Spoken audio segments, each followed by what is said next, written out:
Hello friends, welcome to my YouTube channel New Networks.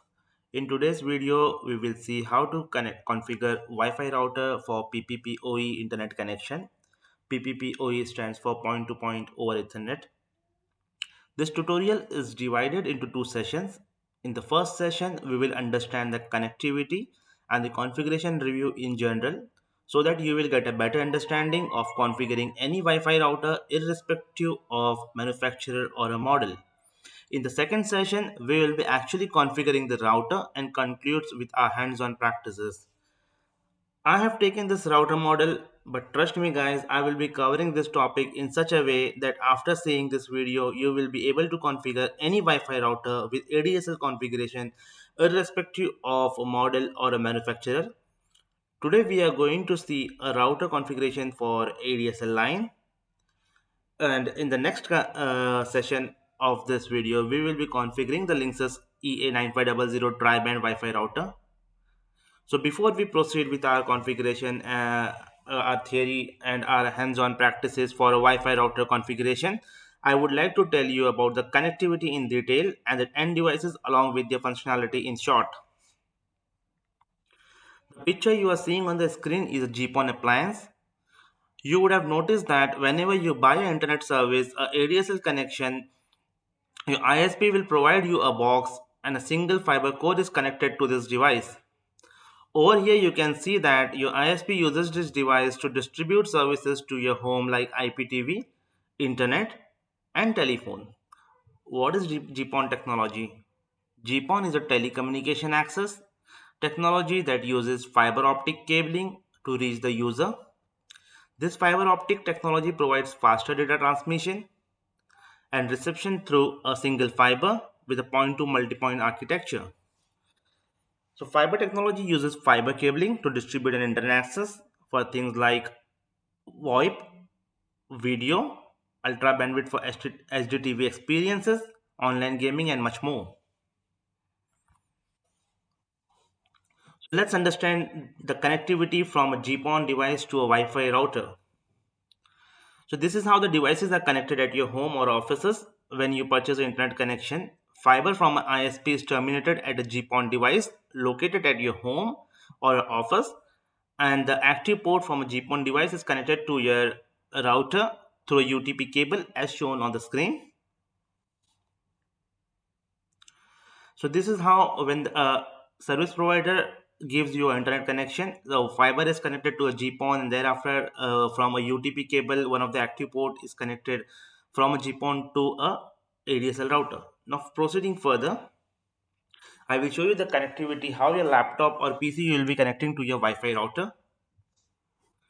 So you will be using one of the four ports which is shown on the screen of the ADSL router, and that particular port you will be connecting on the screen, that is basically termed as a LAN port. And other one single port is being there. If you will see your router, that will designated as a WAN port. So one of the four LAN port you will be connecting to a laptop through a UTP cable. And for configuring a router, there is no specific system requirement for configuring this router, or any ADSL router, you can say, not a specific this model which I am configuring. We will be configuring the second session. You can use your Microsoft Windows XP, Vista, Windows 7, Windows 8, Mac OS, or whatever operating system it is in your machine. You can use it. Simply what the requirement is, you should have a browser from where you will be able to access the web-based or a GUI of the ADSL router. Here are the few keynotes that will be really helpful irrespective of which brand or a model router you are configuring. You will be configuring it independently and very easily. So what you need to know is know your default IP address and the username password for your Wi-Fi router. You can find these details mostly with the printed article within your router box, or if it is used one, like if the router was already used previously and you don't have the details, mostly you will get it from the backside of the router, or simply you can browse for a default IP address and a username password over internet. If the router is pre-configured by some other, or if in case you forgot that configuration you did in the past and there is no way to retrieve, see, the very first thing what I said is know your default IP address and the username password of your Wi-Fi router. So you can get these details mostly within the printed article on your router box, or else if you have used and you don't have a detail mostly with you, then in that case, or else if someone else has configured and you forgot those details, and you don't now the default IP address or the username password is being changed. So in this case you have a option, like if the router is pre-configured by someone else, in this case also you have an option that simply you can reset it to retrieve the default IP address or the credentials. And the best option is simply reset by looking for the reset button, which all Wi-Fi router has. Simply you have to insert a pin or a pen and keep it pressed for 15 to 30 seconds, and your router will come to default setting. So now, when you are configuring, the very first step, your computer or laptop must be in the same network to access the Wi-Fi router to proceed with the configuration. Let's say for me, my router default IP address is 192.168.1.1/24. So I will configure my PC IP address in the same network with different host ID. Different host ID over here means different than the one on my Wi-Fi router has.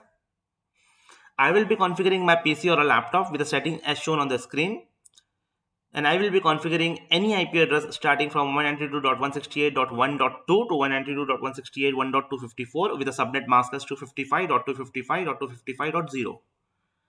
Additionally, I would like to inform you that nowadays there are even Wi-Fi routers available in the market, which are accessible through a specific URL which is being provided by the manufacturer. Mostly it is written on the printed article of the router itself on the backside.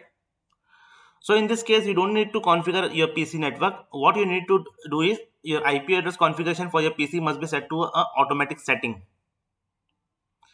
And simply you have to call that particular URL through a browser and your router will be accessible. You will get a GUI page of that particular Wi-Fi router.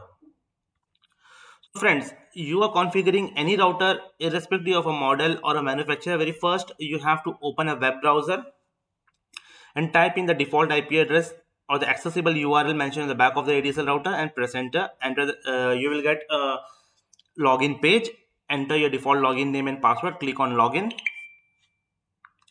The parameters shown on the screen will remain same for all these routers. Just an interface may change, and simply you have to find those options to configure this parameter and proceed further.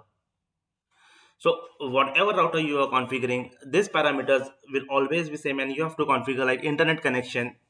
Over here you have to define a type of internet connection, whether you're configuring your router as auto config DHCP, whether there is a static IP, or if your type of connection is PPPOE, or it is PPTP, L2TP, point-to-point tunneling protocol, layer 2 tunneling protocol, bridge mode, etc.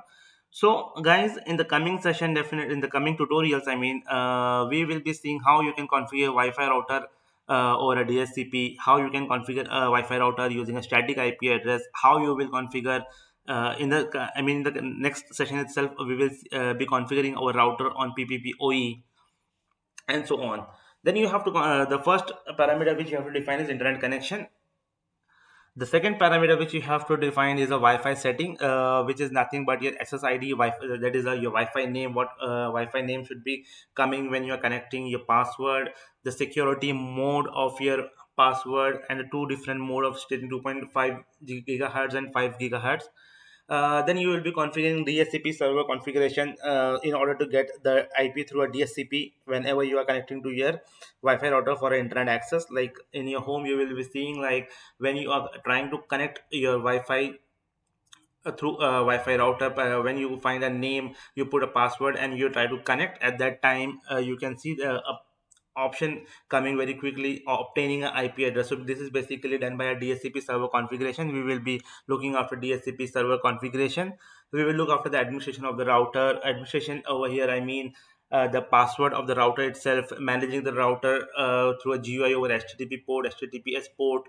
We will be looking into it, the logging options, which all logs you need, that we will be looking after. So once our router is configured, like we have configured an internet connection, a Wi-Fi setting, the SCP configuration, administration part we have completed, logging options we have enabled. Thereafter, we will be looking after the monitoring and troubleshooting option. And the monitoring, we will be looking after the status of the devices connected, what all devices are connected to your appliance. You can monitor it. DHCP client table, you have configured a DHCP, your router as a DHCP server. So definitely it will be releasing IP addresses. So what all DHCP IP address over a DHCP is being assigned to a client, that table we will be looking into it. And before concluding, we will be looking after the troubleshooting options, where you have options like ping, trace, restart the router, shut down the router, firmware upgrade, the backup of the router, how to restore the configuration. These all options we will be looking. So guys, in the next video, that is in the session 2 of this tutorial, we will be actually configuring the router, and definitely will conclude with the hands-on practices. So thank you so much guys for watching my video. If you like my video, please share with your friends and subscribe to my channel. See you in the next session. Thank you.